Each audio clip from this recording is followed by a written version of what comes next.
Greg Everett with Catalyst Athletics here. I'm going to run you through my recommended warm-up for weightlifting.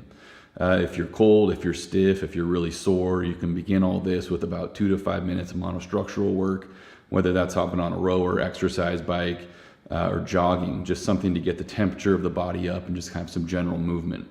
After that, what I like to do is a quick series of foam rolling, which you can see a video of right here. Finally, what I'm going to show you today is just a quick dynamic range of motion series. You're going to hit 10 to 15 reps of each of these drills and move continuously from start to finish to continue warming the body.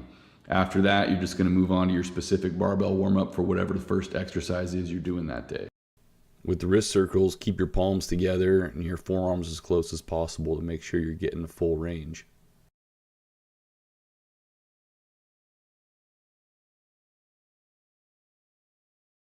Make sure you get your elbows fully extended in each circle, and also pronate and supinate your hands as you come around to make sure you get as much movement at the ulna and radius as possible.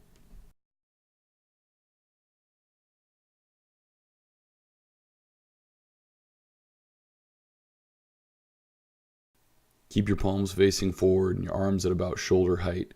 Protract your shoulder blades as you come across the front and retract as you come back. Keep your trunk locked in tight to make sure the movement's coming from the shoulders and not from hinging at the mid to lower back, and squeeze your shoulder blades together at the top and bottom of each swing.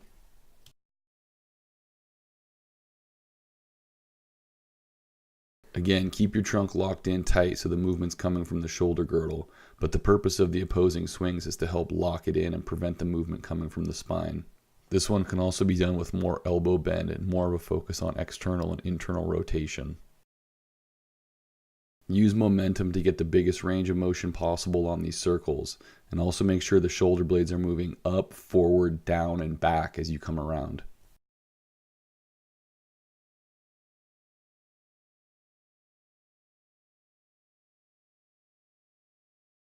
Again, use momentum to carry you through the biggest range of motion possible, and be sure that you're rotating at the upper back, not just the lower back.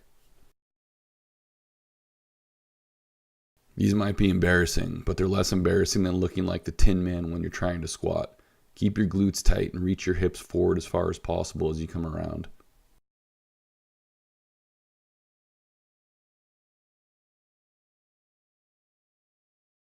Unlock your knees slightly as you come forward. Let your back round and hinge at the hip as well. As you come back, squeeze your glutes tight to make sure that you're actually stretching out the hip flexors and not just hyperextending the lower back.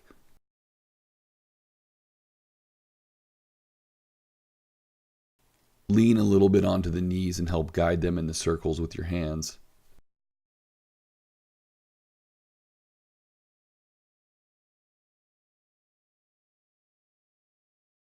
Use momentum to get the swing as high and as far back as you can. And also make sure you're keeping your abs tight to minimize pelvis movement, although there will still be some. Also make sure you're closing the knee as much as possible in that backswing to get the quad and the hip flexor together.